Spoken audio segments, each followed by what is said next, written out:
Welcome to the Slop Temple. We pray this video helps.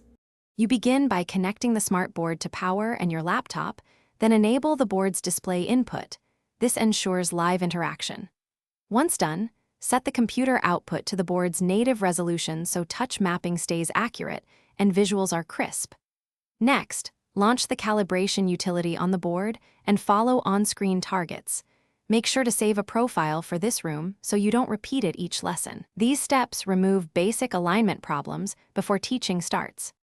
You now load your lesson materials and choose a workflow that supports interaction. Mirror the desktop when you want touch control across apps, and extend only when using teacher-only notes.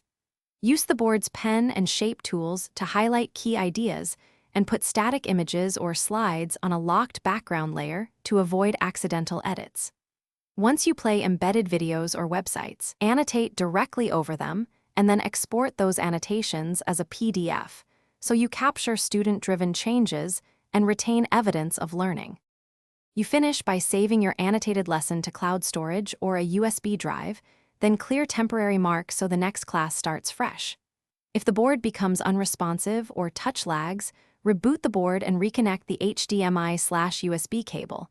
This resolves most connectivity glitches.